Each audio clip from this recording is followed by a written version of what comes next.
Hello students, मैं आपकी Nikki ma'am आज आपके साथ cell the unit of life में डिस्कस करूंगी ribosome, centriole, cilia and flagella, इन सभी का स्ट्रक्चर। लास्ट लेक्चर में हमने डिस्कस किया था माइटोकॉन्ड्रिया और क्लोरोप्लास्ट का स्ट्रक्चर। होपफुली आपने वो बहुत अच्छे से नोट्स भी बनाए होंगे और उसको लर्न भी किया होगा।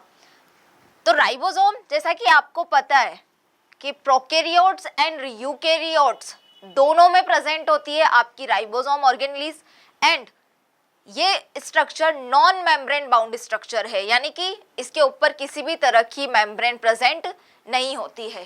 तो what is ribosome?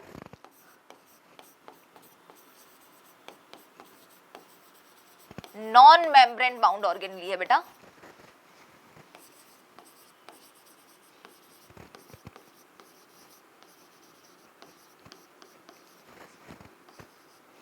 Both prokaryotes and eukaryotes में प्रेजेंट होती है।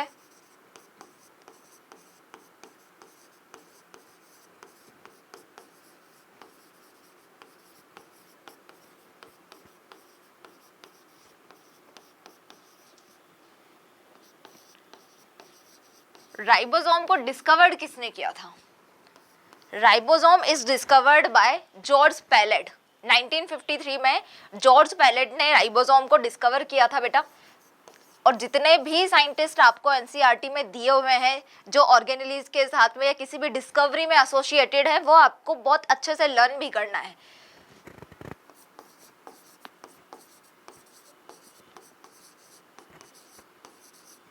किससे बना होता है राइबोसोम आपका?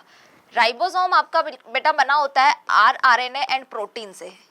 इसीलिए आपने देखा होगा कि आरआरएनए और प्रोटीन से बने होने की वजह से हम राइबोसोम को साथ में मिलाकर क्या बोलते हैं? Ribo nucleo protein complex. क्या बोलते हैं बेटा? Ribo nucleo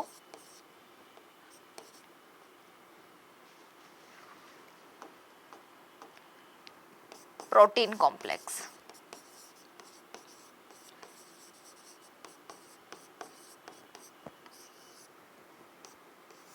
non membrane bound organelle है, ये तो पता ही है तुम्हें। प्रोकैरियोट यूकैरियोट्स में भी प्रेजेंट है, प्लांट्स और एनिमल्स दोनों में प्रेजेंट होती है। तो अब अगर मैं बात करूं कि राइबोसोम आरएनए और प्रोटीन से मिलकर तो बने हुए हैं, लेकिन हम कैसे पता चलाएंगे कि कौन सा वाला राइबोसोम प्रेजेंट है या राइबोसोम का कितने अमाउंट में किसी भी सेल के अंदर राइबोसोम प्रेजेंट है? तो आपने एक यूनिट सुनी होगी राइबोसोम के लिए, जैसे हम अभी पढ़ेंगे 70S और 80S तरह का राइबोसोम है। तो ये S क्या है बेटा? ये एक तरह से स्वेटबर्ग यूनिट है। जिस तरह से हम किसी भी चीज का मेजरमेंट करते हैं कि अच्छा ये 1 मीटर का डिस्टेंस है, या फिर ये 15 किलो है, ये 25 किलो है, या फिर मैंने इतना वेट उठाया, जिस तरह से किसी भी चीज का किलोमीटर्स के लिए हम km यूनिट को यूज करते हैं, मीटर के लिए हम m को यूज करते हैं, वैसे ही राइबोसोम जो है उसकी क्वांटिटी मैं बोलूं या फिर राइबोसोम का पता लगाने के लिए, राइबोसोम के लिए हमारे पास में कौन सी यूनिट प्रेजेंट है बेटा? स्वेटबर्ग यूनिट है। Is that mean sedimentation coefficient. अब ये क्या होता है? सेंट्रीफ्यूज सुना है वर्ड आपने? जिस तरह से हमारे घर में एक मिक्सर होता है किसी भी चीज को पीसने के लिए, तो बायोलॉजी में हम एक टर्म यूज करते हैं जिसको बोलते हैं हम सेंट्रीफ्यूज। तो सेंट्रीफ्यूज में क्या करना है बेटा? एक तरह से हम राइबोसोम का मिक्सचर बनाने वाले हैं, ठीक है, इसका सेंट्रीफ्यूगेशन करेंगे। तो जैसे ही हम इसको मिक्सर में डालेंगे, आपको पता है ना, तुम लोगों ने कभी कोल्ड कॉफी बनाई होगी, मैंगो शेक बनाया होगा, तो हम क्या करते हैं मैंगो शेक बनाने के लिए? सबसे पहले मैंगोस को कट करेंगे, फिर उसको मिक्सर में डालेंगे, फिर उसमें दूध, चीनी, सारी चीजों को डाल के उसको चला देंगे। वैसे ही क्या होगा? सेंट्रीफ्यूज करेंगे बेटा हम राइबोसोम को। इसको सेडिमेंटेशन जो कोएफिशिएंट इसकी यूनिट है, जैसे इसका सेंट्रीफ्यूज किया हमने, अब जिसकी डेंसिटी ज्यादा होगी, जिस भी चीज की डेंसिटी ज्यादा होगी, उसको सेंट्रीफ्यूज होने में क्या होगा? ज्यादा टाइम लगेगा। कोई भी चीज कम अमाउंट में अगर प्रेजेंट है, अगर मैं बोलूं कि कम अमाउंट में प्रेजेंट है, फटाफट से उसका मिक्सर बन जाएगा। ज्यादा अमाउंट में प्रेजेंट है, ज्यादा डेंसिटी है, तो उसको सेंट्रीफ्यूज होने में टाइम लगेगा। तो ये आपकी जो स्वेटबर्ग यूनिट है, क्या है बेटा? स्वेटबर्ग यूनिट है।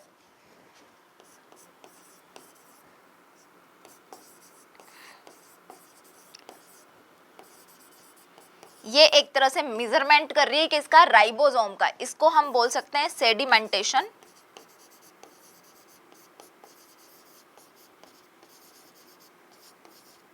कोएफिशिएंट, ठीक है। तो इस यूनिट से आप पता लगाओगे कि आपका राइबोसोम की डेंसिटी क्या है या वो कितने अमाउंट में किसी भी सेल के अंदर प्रेजेंट है, ठीक है। सेंट्रीफ्यूज किया जाता है इसका एक तरह से, तब ये मेजरमेंट हमारे सामने आता है। तो अगर मैं बात करूं टाइप ऑफ राइबोसोम की, टाइप्स ऑफ राइबोसोम में two type of ribosome, 70S ribosome and 80S ribosome. आपको पता है 70S राइबोसोम प्रोकैरियोटिक सेल में प्रेजेंट था। साथ में जो लास्ट लेक्चर हमने पढ़ा था माइटोकॉन्ड्रिया और क्लोरोप्लास्ट, वहां पर भी देखा था कि 70S राइबोसोम माइटोकॉन्ड्रिया और क्लोरोप्लास्ट जो डबल मेम्ब्रेन बाउंड ऑर्गेनेलीज है वहां पर भी प्रेजेंट था। इसीलिए हम इसको क्या बोल रहे थे कि इनमें प्रोकैरियोटिक टाइप के फीचर्स प्रेजेंट है, कनेक्ट कर रहे थे कि यूकैरियोटिक के ऐसे ऑर्गेनेलीज जिसमें प्रोकैरियोटिक टाइप के कुछ सिम्टम्स प्रेजेंट है या प्रॉपर्टीज प्रेजेंट है, वो क्या है माइटोकॉन्ड्रिया और क्लोरोप्लास्ट। इसीलिए हम यूकैरियोटिक की उन दोनों ऑर्गेनेलीज को प्रोकैरियोटिक की ऑर्गेनेलीज के साथ में क्या कर रहे थे, एसोसिएट कर रहे थे, ठीक है। तो 70S और 80S type of ribosome present होता है। 70S टाइप ऑफ राइबोसोम जो है, ये दोनों राइबोसोम दो सब यूनिट से बने होते हैं। इसमें एक स्मॉल सब यूनिट होती है बेटा और एक लार्ज सब यूनिट होती है। तो 70S राइबोसोम में स्मॉल सब यूनिट जो है आपकी वो 30S है और यहाँ पर ये दोनों क्या है 50S है। मैं आपको एक चीज़ और बता दूं कि जो ये राइबोसोम है, राइबोसोम का ये स्वेडबर्ग यूनिट से जब हम पता लगाते हैं इसकी डेंसिटी, तो जो भी यूनिट्स इसकी निकल के आती है वो नॉन एडिटिव यूनिट्स है। यानी कि जैसे मैथ्स में हम लोग करते हैं कि मैं 15 किलोमीटर चली, उसके बाद में 25 किलोमीटर और चली, तो दोनों को हम ऐड कर देंगे कि टोटल कितना मैं किलोमीटर चली या मैंने कितने किलोमीटर्स हुए, ठीक है। तो 25 + 15 हम करते हैं 40 किलोमीटर हो गया। लेकिन यहाँ पर जो ये स्वेडबर्ग यूनिट है बेटा, इसका स्पेशल बात ये है कि ये नॉन एडिटिव यूनिट है, नॉन एडिटिंग यूनिट। आप इसको ऐड नहीं कर सकते हो, आपको ये चीज़ याद रखनी है। इसीलिए मैं आपको बता दूं कि यहाँ पे जब मैं ये चीज़ें बताऊंगी तो आपको ऐड नहीं करना कि 30 और 50 तो 80 होता है, तो आपने 70S में क्यों कैसे दो सब यूनिट निकाल दिया, यहाँ पे ऐड नहीं करना है। और 80S जो सब यूनिट है उसका स्मॉल यूनिट होता है बेटा 40S और इसका लार्ज यूनिट होता है आपका 60S।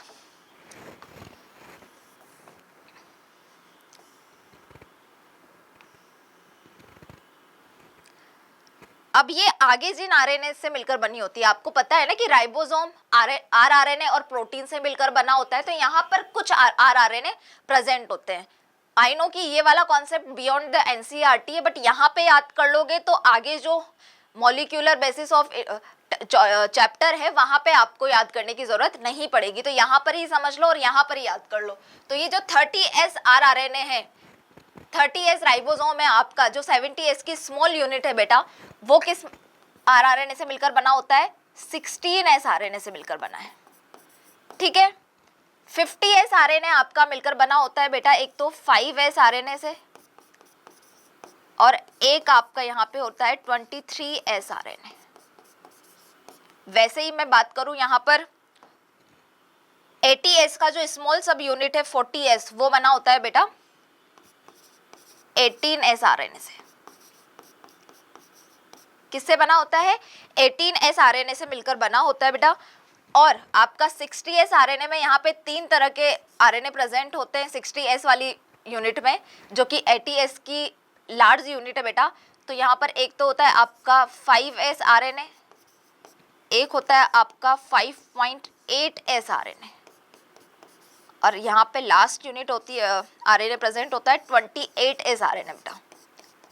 अब आप यहाँ पर देख रहे हैं कि कुछ तो कॉमन है, 70S और 80S में कुछ तो कॉमन है, कोई ऐसे आरएनए की यूनिट तो है जो कॉमन है। तो यहाँ पर आपको दिखाई दे रही है कि 5S आरएनए 70S की सब यूनिट में भी प्रेजेंट है और 5S आरएनए 80S सब यूनिट में भी प्रेजेंट है। तो अभी जैसे माइटोकॉन्ड्रिया और क्लोरोप्लास्ट में भी हम देखते हैं 70S type of ribosome present होता है वहां पर, जबकि वो यूकैरियोटिक सेल की ऑर्गेनेलीज है। वैसे ही यहाँ पर भी दोनों में एक आरएनए तो कॉमन है, तो हम बोल सकते हैं कि कहीं ना कहीं यूकैरियोटिक सेल में प्रोकैरियोटिक का कोई तो अंश प्रेजेंट है, बोल सकते हैं हम ये बात।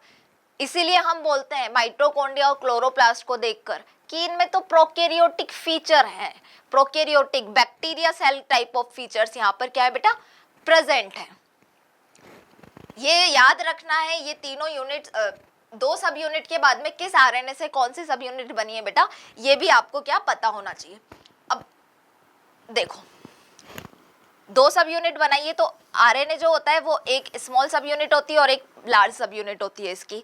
जनरली जो ये दोनों सब यूनिट्स है वो आपस में क्या होती है, जुड़ी हुई होती है, ठीक है। अब ये जुड़ी हुई किससे रहती है, अगर मान लो किसी भी चीज की मैं सांद्रता की बात करूं वो ऊपर नीचे हो रही है तो क्या होगा बेटा, ये दोनों जो सब यूनिट्स है वो सेपरेट हो जाएंगी। तो यहाँ पर इन दोनों सब यूनिट्स को जो जोड़ने का काम करता है वो होता है बेटा आपका magnesium ion. Magnesium ion present है, मैग्नीशियम आयन का जितना अमाउंट यहाँ पे चाहिए होता है वो प्रेजेंट होगा, तभी ये दोनों आपकी स्मॉल सब यूनिट और आपकी लार्ज सब यूनिट जो है वो आपस में जुड़ी हुई होगी, वरना ये दोनों क्या होगी बेटा, सेपरेट हो जाएगी, ठीक है। अब अगर मैं फंक्शन की बात करूं, किसकी बात करूं, फंक्शन की बात करूं, तो आपको पता है कि राइबोसोम का फंक्शन क्या है। राइबोसोम है भाई प्रोटीन फैक्ट्री है, प्रोटीन फैक्ट्री है, ऑब्वियस सी बात है, तो प्रोटीन का ही सिंथेसिस करेगी। तो what is the function of ribosome, ribosome का फंक्शन है बेटा प्रोटीन सिंथेसिस करना।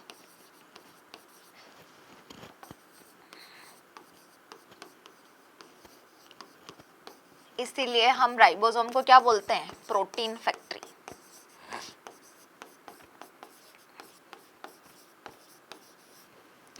अगर मैं राइबोसोम की लोकेशन की बात करूं कि राइबोसोम जो है वो किस लोकेशन में प्रेजेंट होता है, तो बताओ किस लोकेशन में प्रेजेंट होता है राइबोसोम की लोकेशन बेटा,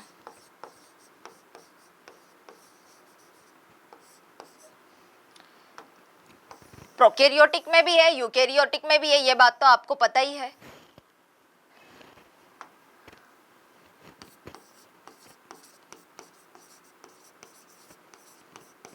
प्रोकैरियोट्स एंड यूकैरियोट्स। प्रोकैरियोट्स में कौन सा 70S जो राइबोसोम है वो कहाँ पे प्रेजेंट होता है बेटा, साइटोप्लाज्म में प्रेजेंट होता है। प्रोकैरियोट में साइटोप्लाज्म में ही पड़ा हुआ रहता है आपका ये 70S जो राइबोसोम होता है। देखा ही हमने बैक्टीरिया का जो स्ट्रक्चर देखा था, बैक्टीरियल सेल का स्ट्रक्चर। यहाँ पे यूकैरियोट्स में क्या होता है बेटा, जो 70S राइबोसोम है वो तो कहाँ पर, माइटोकॉन्ड्रिया और क्लोरोप्लास्ट में प्रेजेंट होता है, माइटोकॉन्ड्रिया एंड क्लोरोप्लास्ट में, क्योंकि यूकैरियोट में आपके 70S भी प्रेजेंट है और 80S भी प्रेजेंट है। और जो इसका 80S राइबोसोम होता है बेटा वो कहाँ पे प्रेजेंट होता है आपको, आपका साइटोप्लाज्म में प्रेजेंट होता है। So now with this we are done with ribosome. Ribosome का स्ट्रक्चर देख लिया, लोकेशन देख ली, किस किस सब यूनिट से मिलकर बना होता है, क्या उसकी यूनिट है, सेडिमेंटेशन कोएफिशिएंट, वो जरूर याद रखना बेटा।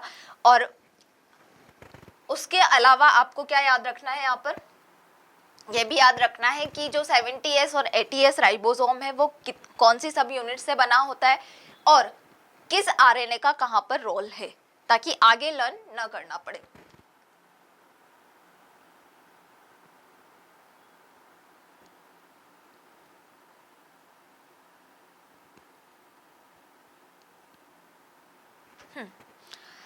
तो अब हमारी नेक्स्ट जो ऑर्गेनेली है उसके बारे में हम डिस्कस करेंगे, वो है साइटोस्केलेटन। क्या है बेटा, साइटोस्केलेटन। साइटोस्केलेटन नाम से कुछ समझ में आ रहा है, साइटो मतलब सेल, स्केलेटन स्केलेटल ढांचा, सेल का ढांचा, सेल का बना हुआ ढांचा, जिसको हम क्या बोल रहे हैं, साइटोस्केलेटन बोल रहे हैं। अब ये जो साइटोस्केलेटन है वो किससे मिलकर बना है बेटा, किससे मिलकर बना होता है आपका साइटोस्केलेटन। साइटोस्केलेटन बेटा आपका बना होता है प्रोटीनियस थ्रेड। साइटोस्केलेटन जो स्ट्रक्चर्स होती है उसमें क्या, प्रोटीन के धागे, पतले पतले से प्रोटीन जैसे धागे प्रेजेंट होते हैं, जिसकी वजह से ये साइटोस्केलेटन यानी कि सेल का ढांचा, सेल का स्केलेटल रेडी होता है।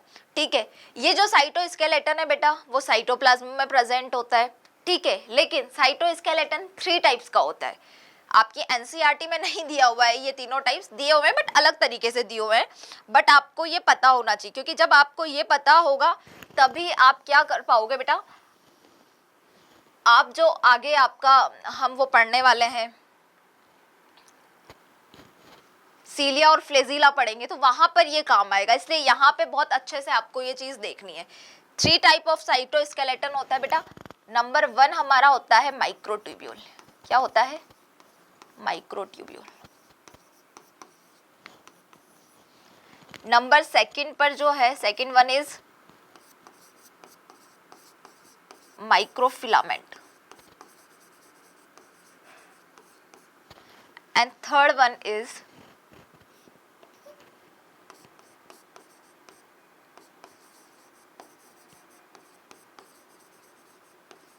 इंटरफिलामेंट। ठीक है, थर्ड वन क्या होता है बेटा? इंटरफिलामेंट या इंटरमीडिएट फिलामेंट।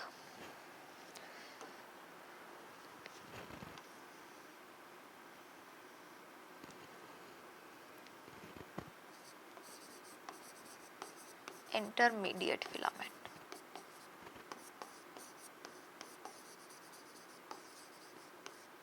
ठीक है, अब ये जो माइक्रोट्यूब्यूल है वो किस प्रोटीन से मिलकर बना होता है बेटा? ट्यूब्यूलिन प्रोटीन से। और ये माइक्रोट्यूब्यूल बहुत काम की चीज है भाई, याद होना ही चाहिए। माइक्रोट्यूब्यूल जो आपका है वो बहुत काम की चीज है, तो बहुत अच्छे से देखना। पहली चीज तो ये बना है बेटा ट्यूब्यूलिन प्रोटीन से। किससे बना है? ट्यूब्यूलिन प्रोटीन से। आपका माइक्रोफिलामेंट है, ये बना है बेटा एक्टिन एंड मायोसिन प्रोटीन से।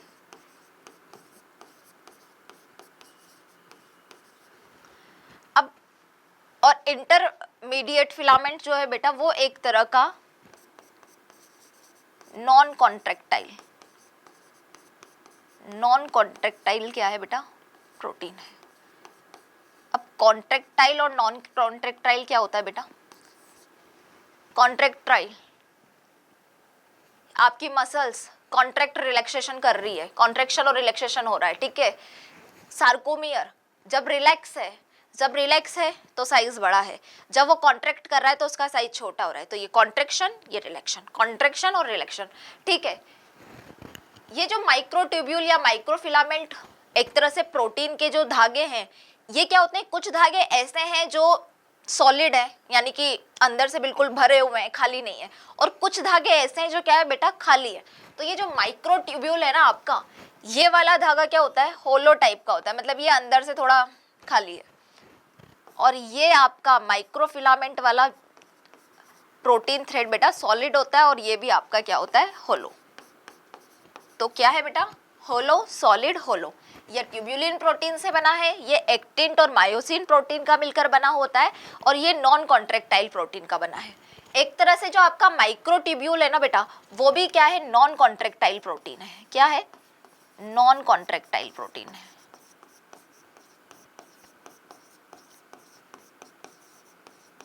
नॉन कॉन्ट्रैक्टाइल प्रोटीन है, लेकिन माइक्रोफिलामेंट डेफिनेटली आपका क्या है बेटा? कॉन्ट्रैक्टाइल है। क्या होता है बेटा? यहाँ पे कॉन्ट्रैक्टाइल प्रोटीन है प्रेजेंट होता है। सार्कोमियर में जो प्रोटीन होता है वो कॉन्ट्रैक्टाइल या माइक्रोफिलामेंट से ही बना होता है, क्योंकि साइकोमियर को क्या करना है? रिलैक्स होता ही साइज बड़ा करना है, और फिर कॉन्ट्रैक्ट सिचुएशन में आने के बाद में उसका साइज छोटा हो जाता है। ठीक है, अब ये जो ट्यूब्यूलिन है वो कॉन्ट्रैक्शन रिलैक्सेशन में तो हेल्प नहीं करेगा, तो फिर ये करेगा क्या? ये बेटा करेगा असेंबली और डिसेंबली, यानी कि ये क्या करेगा? चीज़ों को आपस में, माइक्रोट्यूब्यूल बनेंगे, आपस में जुड़ के ये कोई चीज़ का फॉर्मेशन कर लेंगे, कुछ बना देंगे, या फिर ये सेपरेट होके किसी चीज़ को तोड़ देंगे।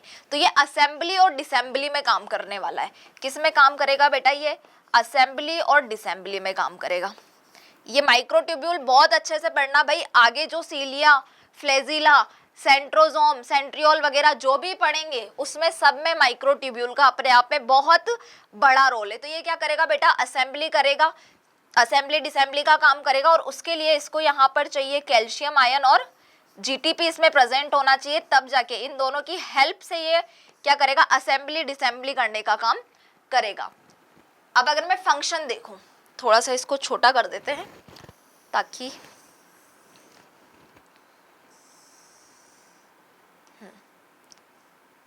एक सेकेंड, कहाँ से उठाया है हमने ये,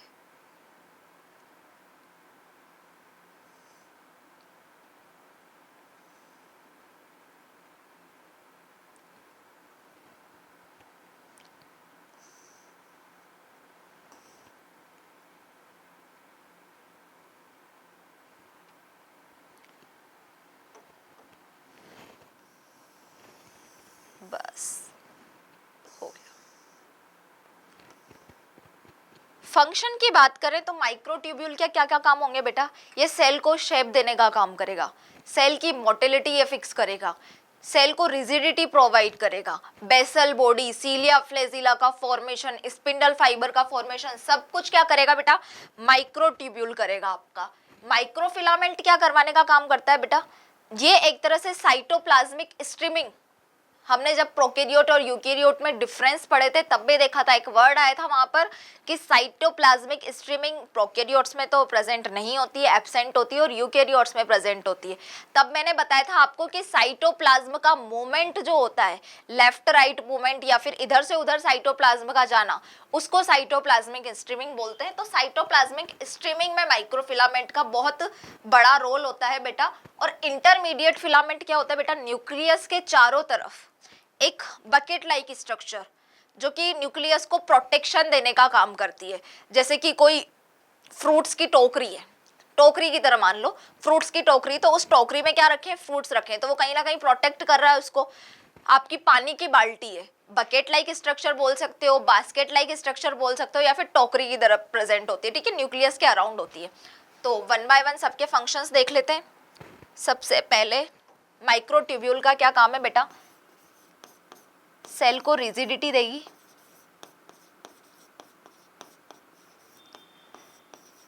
सेल शेप, और सेल मोटिलिटी का काम है इसका बेटा।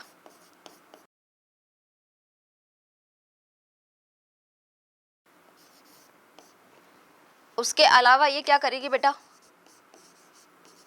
सेंट्रियोल बनाने का काम करेगी, बेसल बॉडी बनाएगी, माइक्रोट्यूब्यूल की ही बात कर रही हूँ अभी मैं। बेसल बॉडी बनाएगी बेटा, सेंट्रियोल बनाएगी, सीलिया एंड फ्लेजिला का फॉर्मेशन भी इसी से होगा, और स्पिंडल फाइबर का फॉर्मेशन भी बेटा, स्पिंडल फाइबर बनाने का भी काम करेगी। तो ये सारे बहुत इंपॉर्टेंट फंक्शंस जो हैं वो किसके हैं बेटा, आपके माइक्रोट्यूब्यूल के हैं, ठीक है। एक सेकेंड, थोड़ा सा इसको और फिक्स करना पड़ेगा क्या,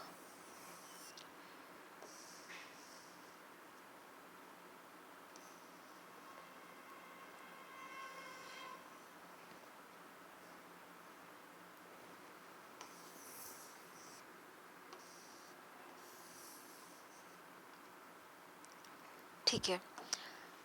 अगर मैं माइक्रोफिलामेंट की बात करूं तो क्या बोला है मैंने यहाँ पर, क्या करेगा ये करेगा बेटा, एक तो साइटोप्लाज्मिक स्ट्रीमिंग में इसका रोल होता है, साइटोप्लाज्मिक स्ट्रीमिंग। उसके अलावा बेटा जब एनिमल सेल का डिवीजन होगा,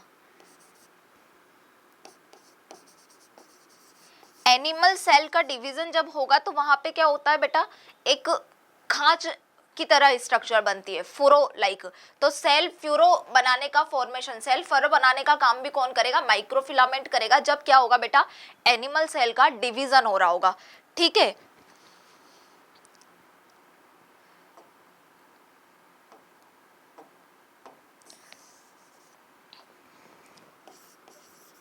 सेल फ्यूरो फॉर्मेशन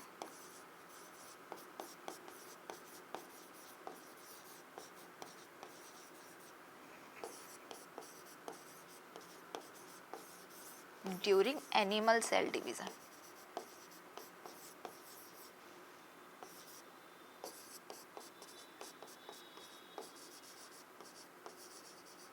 और ये क्या है बेटा, इंटरमीडिएट फिलामेंट है,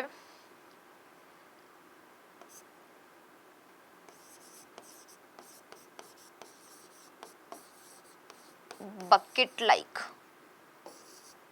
स्ट्रक्चर, या मैं बोलूं बकेट लाइक स्ट्रक्चर या मेम्ब्रेन,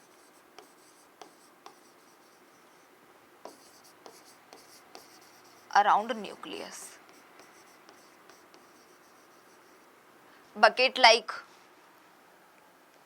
मेम्ब्रेन बोल दो, स्ट्रक्चर बोल दो, या फिर तुम बोल सकते हो कि क्या होती है, एक तरह से प्रोटेक्टर की तरह काम करती है, ठीक है ना, प्रोटेक्शन करने का काम करती है, किसकी, फिलामेंट की। तो बेटा ये था आपका साइटोस्केलेटन। आपकी एनसीईआरटी की जब आप बुक पढ़ोगे तो वहां पे तो बहुत माइक्रोट्यूब्यूल का थोड़ा सा फंक्शन बताया हुआ है और तीनों टाइप्स बताए हुए हैं, लेकिन आपको ये बहुत अच्छे से लर्न करना है क्योंकि ये आगे भी जो बाकी चैप्टर्स है उनमें काम आने वाला है। माइक्रोट्यूब्यूल तो पूरा भी सीलिया और फ्लेजिला का फॉर्मेशन हम जब पढ़ेंगे तो वहां पर देखेंगे कि माइक्रोट्यूब्यूल कितना ज्यादा, ये जो ट्यूब्यूलिन प्रोटीन से बनी हुई है ये कितनी ज्यादा इंपॉर्टेंट चीज है।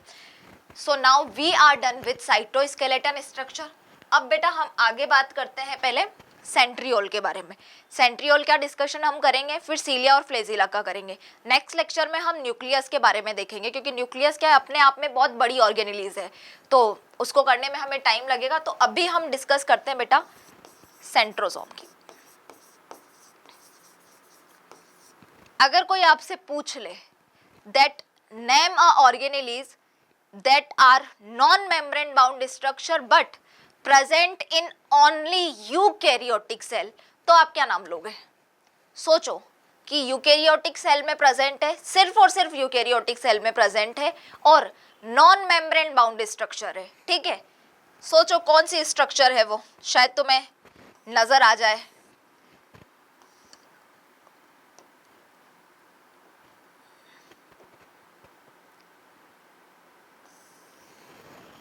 बेटा वो स्ट्रक्चर है आपका सेंट्रोसोम। सेंट्रोसोम एक ऐसी स्ट्रक्चर है जो क्या है, पहली चीज तो बेटा नॉन मेम्ब्रेन बाउंड है,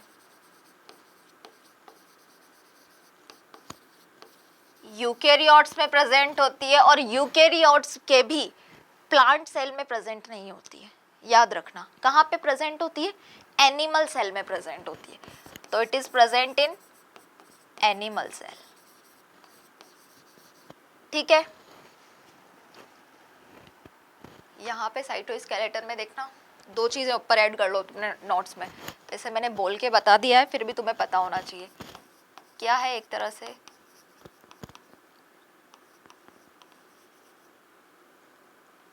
प्रोटीनियस स्ट्रक्चर होती है, कहाँ पे, साइटोप्लाज्म में, ठीक है। हाँ तो एनिमल सेल में प्रेजेंट है आपका एक तो सेंट्रोसोम और एक नॉन मेम्ब्रेन बाउंड स्ट्रक्चर है, ठीक है।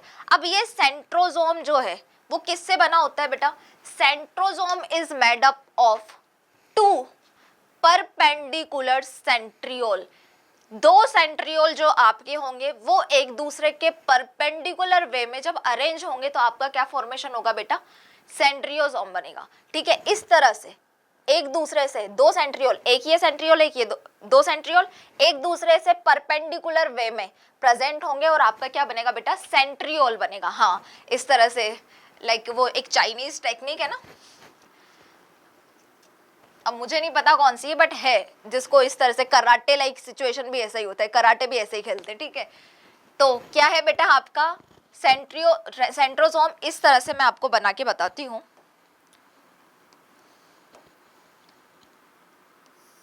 ये एक आपका सेंट्रोसोम सेंट्रियोल प्रेजेंट है और इस तरह से ये दूसरा सेंट्रियोल प्रेजेंट है बेटा।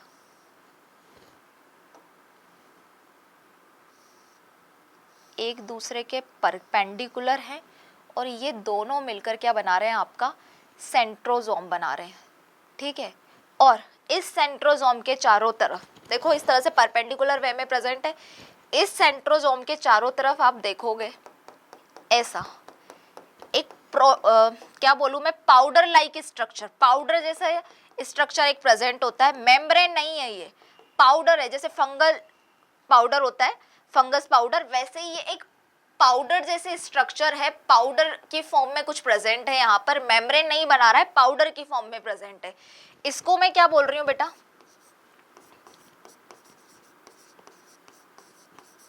Amorphous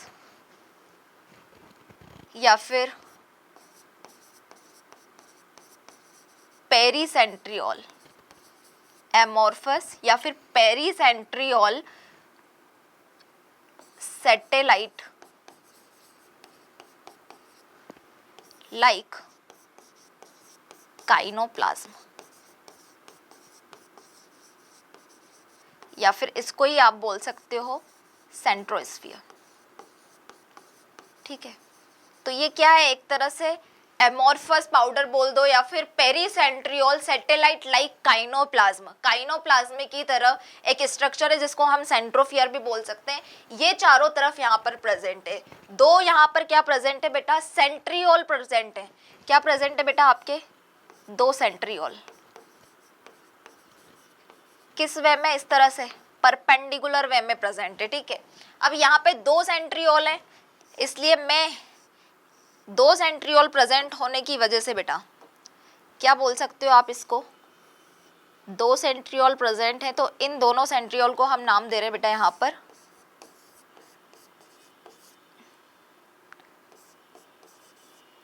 dictyosome. ठीक है, सॉरी डिक्टियोसोम नहीं,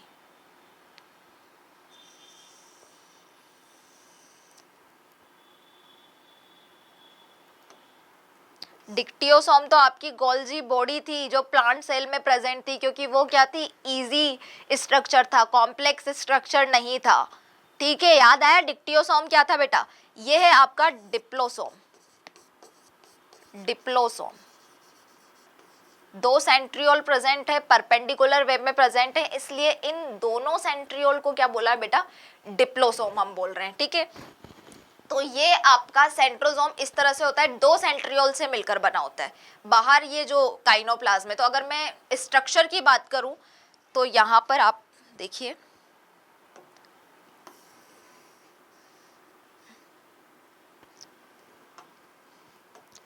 कि आपका जो सेंट्रोसोम है, क्या सेंट्रोसोम है, सेंट्रोसोम आपका किससे मिलकर बना है बेटा, एक तो काइनोप्लाज्म से, ठीक है, काइनोप्लाज्म, और किससे, डिप्लोसोम से मिलकर आपका क्या बना है, सेंट्रोसोम बना है। ये याद रखो। अब एक बार हम सेंट्रियोल का स्ट्रक्चर देख लेते हैं कि सेंट्रियोल का स्ट्रक्चर एक्चुअल में होता कैसा है, और सेंट्रियोल का स्ट्रक्चर बहुत अच्छे से देखना है। So now structure of centriole.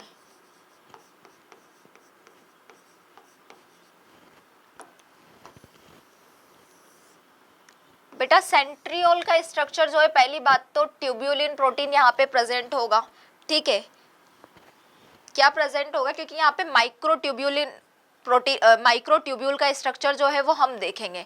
तो पहली चीज तो आपको पता होना चाहिए कि जिस सेंट्रियोल का अरेंजमेंट है बेटा, वो सेंट्रियोल का अरेंजमेंट होता है आपका 9+0। 9+0 का क्या है कि पेरीफेरी पर, बाहर की तरफ तो 9 माइक्रोट्यूब्यूल प्रेजेंट होंगे, और अंदर सेंटर में एक भी माइक्रोट्यूब्यूल प्रेजेंट नहीं होगा, यानी कि 0 माइक्रोट्यूब्यूल प्रेजेंट होंगे। तो सेंट्रियोल में क्या होता है बेटा, इस तरह से सेंटर में एक प्रोटीनियस हब प्रेजेंट होता है। क्या प्रेजेंट होता है, प्रोटीनियस हब आपका प्रेजेंट होता है ऐसे, और इस प्रोटीनियस हब के चारों तरफ पेरीफेरी पर रेडियल स्पोक्स से क्या जुड़े होते हैं, रेडियल स्पोक्स से प्रेजेंट होते हैं आपके triplet of microtubule.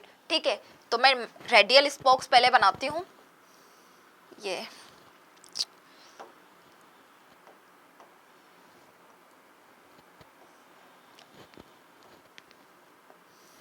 One 2 3 4 5 6 7 8 and this 9।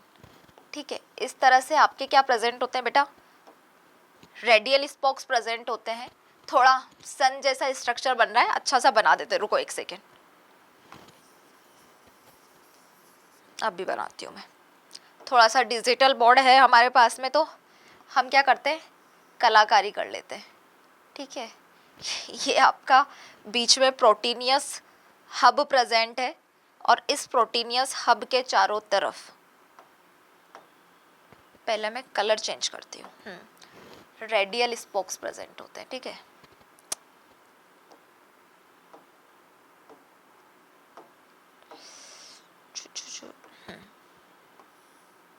One, to, three, कितने रेडियल स्पोक्स प्रेजेंट होते हैं बेटा, 9, क्योंकि इन पे इन्हीं 9 रेडियल स्पोक्स से ट्रिपलेट ऑफ माइक्रोट्यूब्यूल प्रेजेंट होंगे। तो 1 2 3 4 5 6 7 8 एंड दिस 9। अब इस पे क्या बोला मैंने कि ट्रिपलेट ऑफ माइक्रोट्यूब्यूल्स प्रेजेंट है। सो नाउ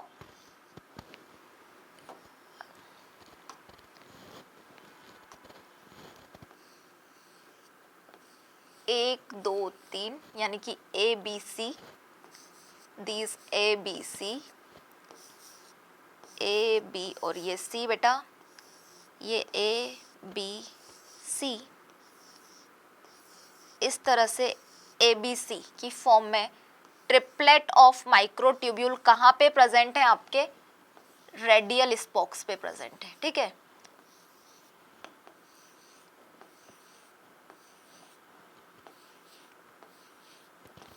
ठीक है, मैं नाम दे देती हूँ इनको ए बी सी, इस तरह से ए बी सी,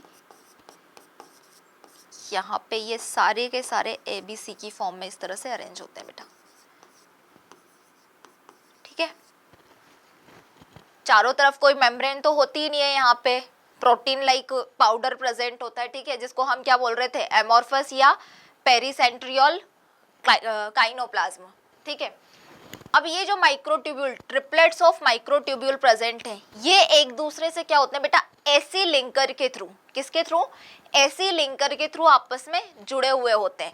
माइक्रोट्यूब्यूल तुम्हें पता है ट्यूब्यूलिन प्रोटीन से मिलकर बना होता है, किससे बना होता है, ट्यूब्यूलिन प्रोटीन से मिलकर बना होता है। और ये जो माइक्रोट्यूब्यूल है, ट्रिपलेट्स ऑफ माइक्रोट्यूब्यूल जो 9 रेडियल स्पोक्स के थ्रू कहाँ पर, पेरीफेरी पर अरेंज हैं, ये किसके थ्रू एक दूसरे से जुड़े होते हैं बेटा, एसी लिंकर के थ्रू आपस में जुड़े होते हैं। तो ये देखिए आप, एसी लिंकर बनाते हैं पहले हम, ये ए वाला बेटा इस तरह से एसी लिंकर्स,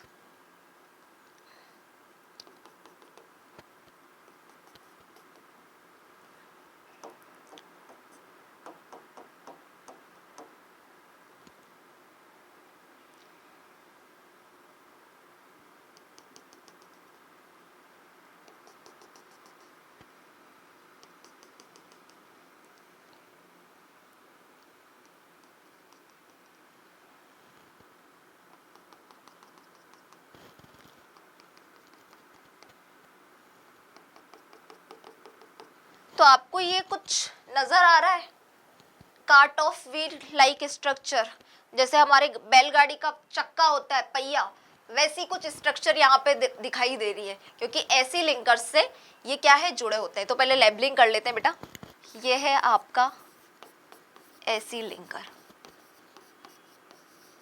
ठीक है। ये जो बाहर की साइड में प्रेजेंट है, इसको मैं क्या बोल रही हूँ, पेरीफेरी माइक्रोट्यूब्यूल, पेरीफेरी साइड में है, इसे ही आप ट्रिपलेट्स ऑफ माइक्रोट्यूब्यूल्स भी बोल सकते हो। ये यहाँ से लेकर बेटा यहाँ तक triplets of microtubule.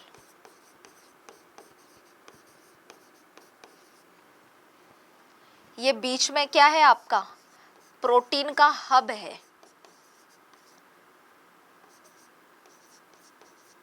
Proteinaceous hub, protein से बना हुआ हब प्रेजेंट है, ऐसी लिंकर्स के थ्रू आपस में ये जुड़े हुए हैं। और साइड में पेरीफेरी पर ट्रिपलेट्स ऑफ माइक्रोट्यूब्यूल प्रेजेंट है। इसीलिए आपके सेंट्रियोल का जो अरेंजमेंट होता है बेटा, वो कैसा होता है, 9+2 अरेंजमेंट। अगर मैं इस 9+2 अरेंजमेंट को डिनोट करूं यहाँ पर, देखो इधर क्या है बेटा, 9+2 अरेंजमेंट, सॉरी 9+0 अरेंजमेंट मैंने बोला था, क्या है बेटा 9+0 अरेंजमेंट है। तो 9 कहाँ पे प्रेजेंट है बेटा, पेरीफेरी पर, पेरीफेरी पर आपकी किसके थ्रू प्रेजेंट है, ये भी इसका नाम है बेटा, ये आपकी है रेडियल स्पोक्स, क्या है, रेडियल स्पोक्स। तो 9 मीन्स पेरीफेरी पर ट्रिपलेट्स ऑफ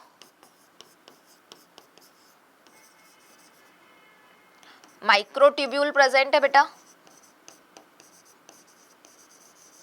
और यहाँ पे 0 किसको डिनोट कर रहा है, आपका सेंट्रल वाले पार्ट को, कि सेंट्रल वाले पार्ट पर एक भी माइक्रोट्यूब्यूल आपका प्रेजेंट नहीं है। ओके, तो रेडियल स्पोक्स के थ्रू इस तरह से कार्ट ऑफ व्हील, बैलगाड़ी के चक्के की तरह इसका स्ट्रक्चर नजर आ रहा है। अब अगर मैं आपसे बात करूं कि नंबर ऑफ माइक्रोट्यूब्यूल सेंट्रियोल के स्ट्रक्चर में, how much number of microtubule are present in structure of centriole, तो कितना होगा, मैं क्वेश्चन बोल रही हूं आपको, number of microtubule in centriole, तो कितना होगा बेटा, देखो इधर 9 ट्रिपलेट्स प्रेजेंट हैं, ठीक है, ये सेंट्रियोल का स्ट्रक्चर है, तो 9 3 से कितना हुआ 27। तो नंबर ऑफ माइक्रोट्यूब्यूल सेंट्रियोल के स्ट्रक्चर में कितने होंगे बेटा, आंसर पता होना चाहिए आपको, 27, ठीक है। अब अगर मैं बात करूं कि number of microtubule in centrosome, तो क्या बोलोगे आप, मेरा क्वेश्चन है total number of microtubule in centrosome, centrosome में कितने नंबर ऑफ माइक्रोट्यूब्यूल प्रेजेंट है बेटा, देखो एक सेंट्रियोल के स्ट्रक्चर में 27 माइक्रोट्यूब्यूल प्रेजेंट है, और अभी हमने यहाँ पर बात की कि जो सेंट्रोसोम का स्ट्रक्चर है वो किससे बना होता है, दो सेंट्रियोल परपेंडिकुलर, दो सेंट्रियोल यानी कि डिप्लोसोम से मिलकर बना होता है आपका सेंट्रोसोम। तो मैं क्या बोलूंगी कि एक में 27 है, एक सेंट्रियोल में, दो सेंट्रियोल से मिलकर बना होता है, तो कितना होगा बेटा 27 + 27, एक सेंट्रियोल में 27, दूसरे में 27, तो कितना हो गया आपका 54 माइक्रोट्यूब्यूल आपके प्रेजेंट होते हैं, कितना बेटा 54 माइक्रोट्यूब्यूल आपके प्रेजेंट होते हैं। कहाँ पे प्रेजेंट होते हैं, सेंट्रोसोम में प्रेजेंट होते हैं, ठीक है।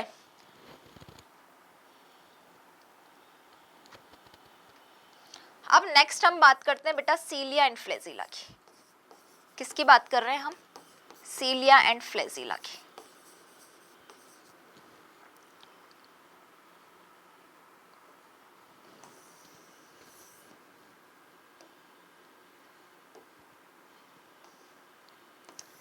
सीलिया और फ्लेजिला का बेटा स्ट्रक्चर जो है दोनों का सेम ही होता है, क्या होता है बेटा, सेम स्ट्रक्चर होता है दोनों का, अभी हम देखेंगे। तो स्ट्रक्चर बेटा दोनों का सेम होता है, ठीक है। अब सीलिया और फ्लेजिला में कहीं ना कहीं थोड़े बहुत क्या होते हैं बेटा, डिफरेंस होते हैं। सीलिया और फ्लेजिला में क्या होते हैं बेटा, थोड़े से अंतर होते हैं। अब वो अंतर क्या होते हैं कि सीलिया जो है उसका नंबर कहीं ना कहीं ज्यादा होता है, और जो फ्लेजिला है आपका, फ्लेजिला जो है आपका, उसका जो है नंबर कम होता है, यानी कि नंबर बहुत ज्यादा होंगे। सीलिया जो है स्ट्रक्चर में कहीं ना कहीं छोटे छोटे स्ट्रक्चर होते हैं, जो कि पैरामीशियम के चारों तरफ, चप्पल, पैरामीशियम को हम क्या बोलते हैं, चप्पल, पैरामीशियम के चारों तरफ हम देखते हैं कि वो चप्पल शो हो रही है, ठीक है ना, उसमें सीलिया आपको नजर आएंगे। ऐसे मैं स्ट्रक्चर की बात करूं इस तरह से, सॉरी ऐसा तो नहीं होता है तुम्हारा पैरामीशियम का स्ट्रक्चर, एक सेकेंड, हम अगर बनाए तो इस तरह से जब आपका पैरामीशियम का स्ट्रक्चर होता है तो ये ऐसे जो है आपके वो प्रेजेंट होते हैं आपके सीलिया, लेकिन फिलामेंट ऐसे किसी भी बॉडी से, जैसे कि बैक्टीरिया में भी हमने देखा था कि बैक्टीरियल बॉडी प्रोकैरियोटिक सेल में फ्लैजिला प्रेजेंट था। तो फ्लैजिला क्या होता है बेटा, प्रोकैरियोटिक फ्लैजिला और यूकैरियोटिक फ्लैजिला अलग होता है। पहले तो आपको ये चीज समझने की जरूरत है कि प्रोकैरियोट का स्ट्रक्चर अलग है फ्लैजिला का। हमने वहां पे देखा था बेसल बॉडी, फिर हुक, फिर उससे फिलामेंट निकल रहा था, इस तरह से वहां पर फ्लैजिला का स्ट्रक्चर था। यूकैरियोटिक में हम देखेंगे कि 9+2 अरेंजमेंट होता है किसका, माइक्रोट्यूब्यूल्स का। किसमें, सीलिया और फ्लैजिला के स्ट्रक्चर में। ठीक है, तो दोनों का स्ट्रक्चर सेम होता है, लेकिन प्रोकैरियोटिक फ्लैजिला और यूकैरियोटिक फ्लैजिला का स्ट्रक्चर क्या होता है बेटा, अलग अलग होता है। ठीक है, दूसरी बात 9+2 अरेंजमेंट होता है। ठीक है, अब अगर मैं दोनों में थोड़े थोड़े अंतर लिखाऊं तो लार्ज अमाउंट ऑफ में क्या होता है बेटा, सीलिया प्रेजेंट होता है और इसका अमाउंट कितना होता है, ये इसका नंबर फ्लैजिला का कम होता है। ठीक है, सीलिया जो है वो आपके स्मॉल होते हैं, लेकिन आपका फ्लैजिला जो होता है वो क्या होता है, बड़ा होता है, बिग होता है। अब काम तो दोनों का मूवमेंट ही है, लेकिन फ्लैजिला का काम एग्जैक्टली मूवमेंट है। किसी भी ऑर्गेनिज्म जो है उसको मूवमेंट करवाने का काम फ्लैजिला करता है, लेकिन आपका सीलिया जो होता है ना वो क्या करता है, जैसे ये कोई आपकी नाव है, ठीक है, इस नाव में ये चप्पू है, ठीक है, अब नाव को हम चलाते हैं तो जैसे वो चप्पू को खींचते जाएंगे, पानी पीछे की तरफ धकेलता जाएगा और नाव आगे की तरफ चलती जाएगी। तो सीलिया क्या करता है बेटा, मीडियम को डिस्प्लेसमेंट जो होता है, मीडियम का डिस्प्लेसमेंट या मीडियम को मूवमेंट करवाने का काम भी किसका होता है, सीलिया का होता है। पैरामीशियम वगैरह में हम देखेंगे अटैचमेंट करवाने का काम सीलिया का होता है।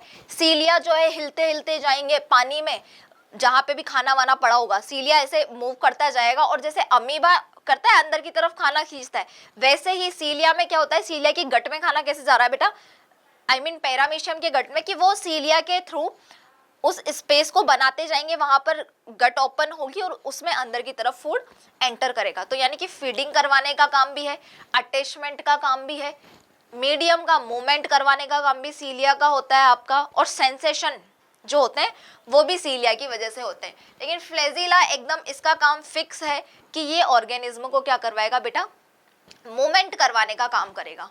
ठीक है, तो मैं बोलूं कि इसका अमाउंट लार्ज होता है या और इसका अमाउंट लेस होता है या फ्यू होता है, ये स्मॉल है बेटा और ये बिग होता है अपने आप में। ये क्या करता है बेटा, मीडियम का मूवमेंट भी करवाता है, मीडियम के मूवमेंट का काम भी इसका होगा। ठीक है, उसके अलावा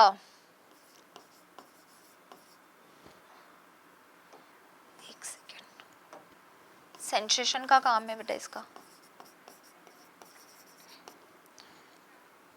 फीडिंग करवाएगा, अटैचमेंट भी यही करवाता है। ठीक है, लेकिन आपका फ्लैजिला क्या होता है, ये बीट्स इंडिपेंडेंटली, ये अकेला अपने आप में काम करता है। ठीक है,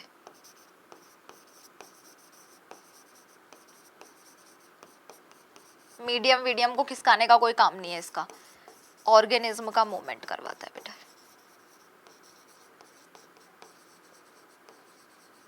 क्या करवाता है, ऑर्गेनिज्म का मूवमेंट करवाता है। ये सीलिया और फ्लैजिला में बेसिक सा डिफरेंस है, दोनों का स्ट्रक्चर सेम होता है, 9+2 अरेंजमेंट होता है, ये भी हमें पता है। ठीक है, अब 9+2 अरेंजमेंट है तो माइक्रोट्यूब्यूल से ही मिलकर बना है, तो ये अरेंजमेंट किस तरह से होता है, अभी हम देख के आए किसका स्ट्रक्चर, सेंट्रियोल का स्ट्रक्चर, वहां पर क्या अरेंजमेंट था, 9+0 अरेंजमेंट था, यानी कि वहां पे सेंटर में एक भी माइक्रोट्यूब्यूल प्रेजेंट नहीं था, प्रोटीन का हब प्रेजेंट था। यहाँ क्या होगा, सेंटर में भी 2 माइक्रोट्यूब्यूल आपके क्या होंगे बेटा, प्रेजेंट होंगे।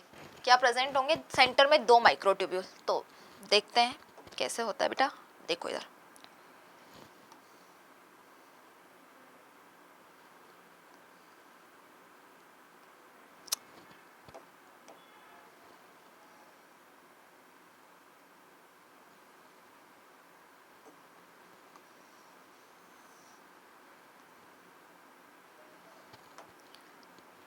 सेंटर में 2 माइक्रोट्यूब्यूल प्रेजेंट होते हैं और ये दोनों भी क्या होते हैं बेटा, आपस में जुड़े हुए होते हैं। सेकंड कलर चेंज कर देते हैं, आपस में क्या होता है, इन दोनों के बीच में भी ब्रिज बना होता है और इनके चारों तरफ एक सेंट्रल सीथ प्रेजेंट होती है, ये भी आपको प्रेजेंट पता होना चाहिए। अब 9+2 अरेंजमेंट बताया मैंने, 9+2 अरेंजमेंट, तो 2 सेंटर की तो बात कर ली मैंने। अब 9 जो सेंटर पेरीफेरी पे है वो देखो, और यहाँ पर क्या होता है, माइक्रोट्यूब्यूल डबलेट्स प्रेजेंट होते हैं। सेंट्रियोल में माइक्रोट्यूब्यूल ट्रिपलेट्स प्रेजेंट थे, यहाँ पे बेटा माइक्रोट्यूब्यूल डबलेट्स आपके प्रेजेंट हैं। तो वो कैसे प्रेजेंट है वो देख लो, मैं बना देती हूँ पहले। 1 2 3 4 5 6 7 8 और ये 9, ठीक है। तो इस तरह से माइक्रोट्यूब्यूल डबलेट्स यहाँ पे प्रेजेंट होते हैं बेटा।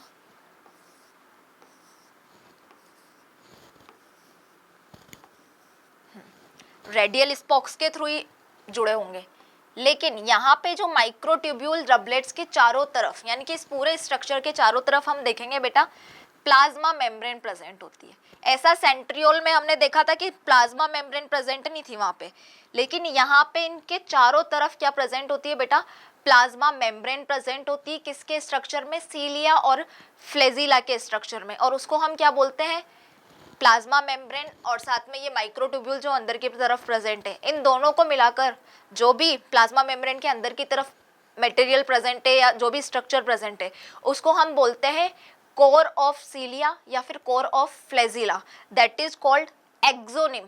ठीक है, ये आपकी एनसीईआरटी में ये टर्म यूज की गई है, तो आपको एक्सोनिम का जो शब्द है बेटा वो पता होना चाहिए। ठीक है, तो इस तरह से, अच्छा ज़्यादा ऊपर से बना दिया, पहले तो इसको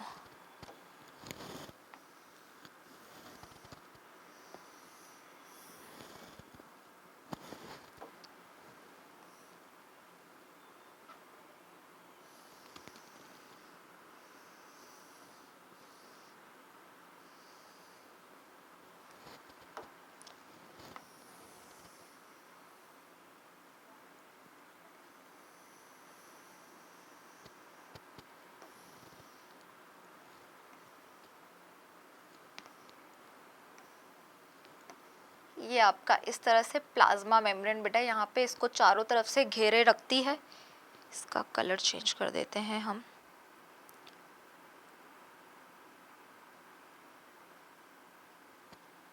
ठीक है, ठीक है, ये क्या है बेटा, आपका प्लाज्मा मेम्ब्रेन। पहले इसको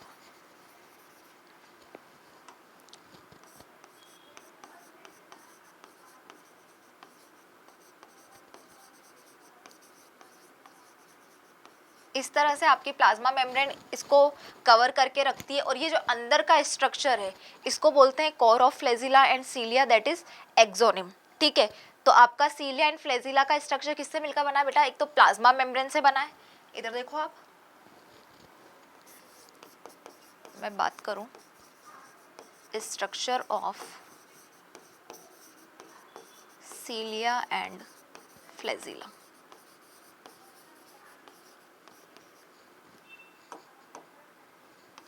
किससे मिलकर बना होता है बेटा, एक तो यहाँ पे प्लाज्मा मेम्ब्रेन है आपका,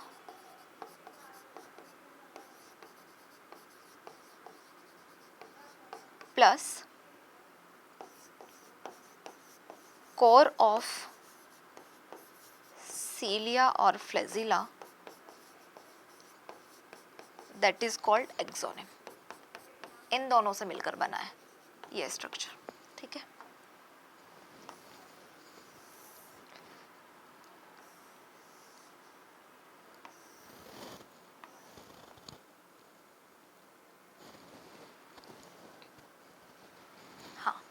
तो डबलेट्स ऑफ माइक्रोट्यूब्यूल बना दिए, सेंटर में हमने बना दिए क्योंकि हमें पता है कि यहाँ पे 9+2 अरेंजमेंट है, दोनों आपस में जुड़े हुए हैं।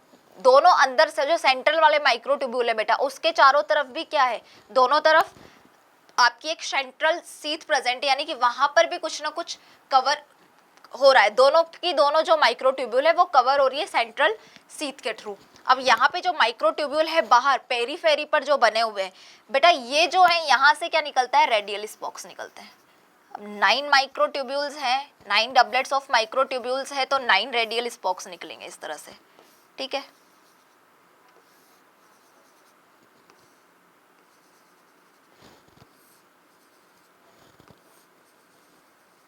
अब यहाँ पे क्या प्रेजेंट होता है बेटा, ये जो है वो ए और बी है, ठीक है, this is A, this is B, A B, A B. तो वहां पर किसमें, सेंट्रियोल में ऐसी लिंकर प्रेजेंट थे, क्योंकि ट्रिपलेट्स ऑफ माइक्रोट्यूब्यूल्स थे ए बी सी। यहाँ पर क्या होंगे बेटा, ए बी लिंकर प्रेजेंट होंगे। क्या प्रेजेंट होंगे, ए बी लिंकर प्रेजेंट होंगे, क्योंकि डबलेट्स ऑफ माइक्रोट्यूब्यूल्स प्रेजेंट है, ठीक है। तो यहाँ पर भी ये ऐसे अरेंज होता है बेटा,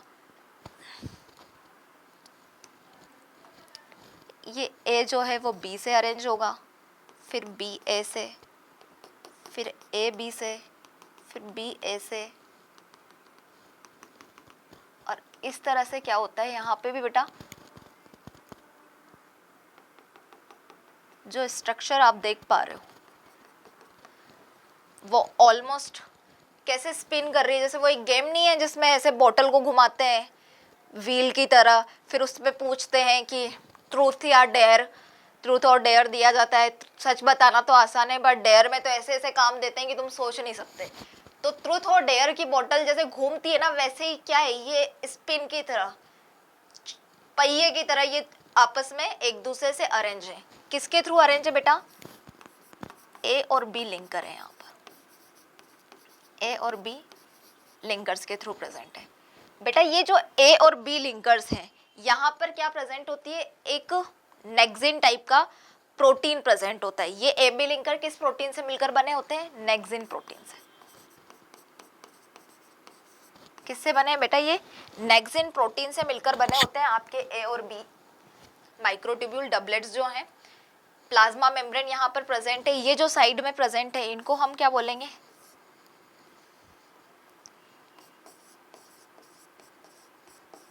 पेरिफेरल माइक्रोट्यूब्यूल।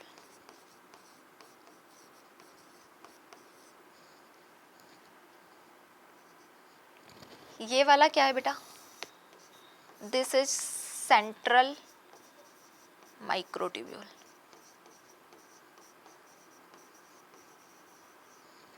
सेंट्रल माइक्रोट्यूब्यूल जो है बेटा, उसके बाहर हमें क्या नजर आ रहा है, सेंट्रल सीथ, एक शीट से ढका हुआ है, तो सेंट्रल सीथ इसको हम बोलेंगे। ये प्लाज्मा मेम्ब्रेन से ढका हुआ है आपका पेरिफेरल माइक्रोट्यूब्यूल जो है बेटा। ये आपके क्या है बेटा, रेडियल स्पोक्स है। क्या है, radial spokes.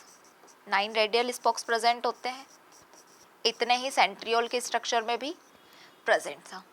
A B linkers जो है वो नेक्सिन प्रोटीन से बने हैं, और माइक्रोट्यूब्यूल आपको पता है कि ट्यूब्यूलिन प्रोटीन से बना है। अब यहाँ पे जो ये डबलेट्स ऑफ माइक्रोट्यूब्यूल जो पेरीफेरी पर प्रेजेंट है ना बेटा, यहाँ पर एक और स्ट्रक्चर प्रेजेंट होती है जो किसकी, डाइनिन प्रोटीन से मिलकर बनी होती है, ठीक है।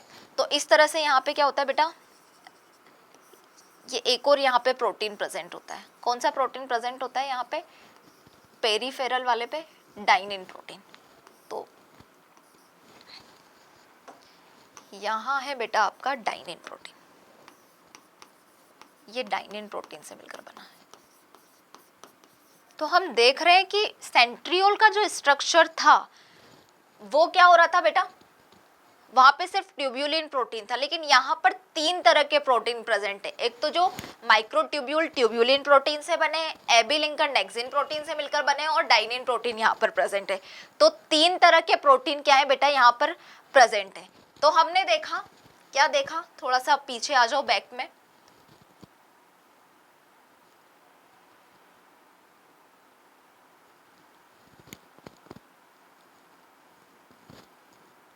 साइटोस्केलेटन में जो हमने माइक्रोट्यूब्यूल देखा था, तो माइक्रोट्यूब्यूल से क्या बना है बेटा, centriole, basal body, cilia and flagella वगैरह सब कुछ इससे बना हुआ है। फिर हमने आगे देखा सेंट्रियोल का स्ट्रक्चर। तो सेंट्रियोल के स्ट्रक्चर में ये जो बाहर की तरफ आपको एमोर्फस जो मैंने नाम दिया था, सॉरी, सेंट्रोसोम के स्ट्रक्चर में ये चारों तरफ जो एमोर्फस या पेरीसेंट्रियोल काइनोप्लाज्म लाइक स्ट्रक्चर थी बेटा, ये आगे जाके स्पिंडल फाइबर का फॉर्मेशन करेगा, आपको ये पता होना चाहिए। फिर हमने सेंट्रियोल का स्ट्रक्चर देखा था। सेंट्रियोल का स्ट्रक्चर में क्या प्रेजेंट है, माइक्रोट्यूब्यूल प्रेजेंट है, ठीक है। तो अगर मैं एक क्रोनोलॉजी की बात करूं, किसकी बात करूं बेटा, एक क्रोनोलॉजी की बात करूं, तो सबसे पहले क्या आया, सबसे पहले बेटा आपका आया माइक्रोट्यूब्यूल किससे बना था? ट्यूब्यूलिन प्रोटीन से। माइक्रोट्यूब्यूल के बाद में क्या बनी? आपकी बेसल बॉडी बनी बेटा, और फिर बेसल बॉडी बनने के बाद में क्या बना आपका? सीलिया एंड फ्लेजिला बना। ठीक है, और एक चीज मैं बता देती हूँ आपको कि ये जो आपका सेंट्रियोल का स्ट्रक्चर मैंने आपको बनवाया है, ये सेंट्रियोल का स्ट्रक्चर आपके एनसीईआरटी की बुक में नहीं है। ठीक है, ये आपको इसलिए बताया गया था ताकि आप समझो कि किस तरह से माइक्रोट्यूब्यूल का अरेंजमेंट होता है। 9+0 अरेंजमेंट है तो वो क्यों है और किस तरह से अरेंज है, ताकि आप ये जो 9+2 अरेंजमेंट है यहाँ पर, वो आप प्रॉपरली समझ पाओ कि 9+2 अरेंजमेंट कैसे हो रहा है। किसमें हो रहा है 9+2 अरेंजमेंट बेटा? सीलिया और फ्लेजिला का 9+2 अरेंजमेंट किस तरह से अरेंज है वो आप समझ पाओ। तो ये आपका किसका स्ट्रक्चर है बेटा? सीलिया एंड फ्लेजिला का। तो अब आई होप आपको समझ में आ गया होगा कि 9+2 अरेंजमेंट कैसा है। ये एक क्रोनोलॉजी है कि माइक्रोट्यूब्यूल के बाद में बेसल बॉडी और इस तरह से चीजें बनती हुई चली जाती हैं। ठीक है बेटा,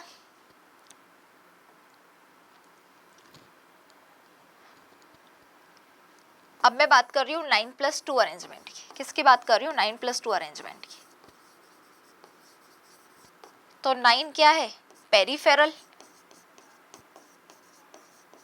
पेरीफेरल माइक्रोट्यूब्यूल का नंबर है, और 2 है बेटा आपके सेंट्रल माइक्रोट्यूब्यूल।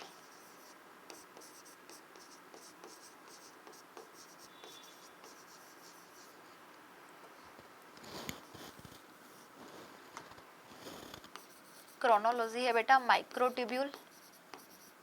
माइक्रोट्यूब्यूल ने बेटा पहले बनाया आपका सेंट्रियोल, सेंट्रियोल से आपका सेंट्रोजोम बना, सेंट्रोजोम से फिर बेसल बॉडी, फिर सीलिया एंड फ्लेजिला का फॉर्मेशन हो गया। इस तरह से ये एक सीक्वेंस में चलता है। 9+2 अरेंजमेंट आप लोगों ने देख लिया है। हम सीलिया और फ्लेजिला का स्ट्रक्चर भी देख चुके हैं बहुत अच्छे से।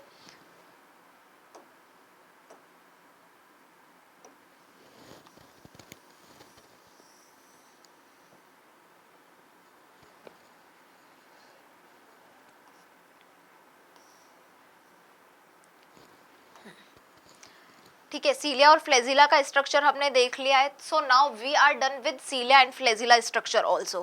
ठीक है, तो बेटा आपको अगर कोई ये पूछे कि number of microtubule in structure of cilia and flagella, तो आपके क्वेश्चन का आंसर क्या होगा? If I am asking to you, या कोई भी आपसे इस तरह से क्वेश्चन आ जाए कि बताओ number of microtubule in structure of सीलिया का पूछ ले या फिर फ्लेजिला का पूछ ले, ठीक है, क्योंकि स्ट्रक्चर तो दोनों का सेम ही होता है, तो कैसे बताओगे आप कि कितने माइक्रोट्यूब्यूल प्रेजेंट होंगे? यह रहा स्ट्रक्चर, और देखो और सोचो कितने प्रेजेंट होंगे।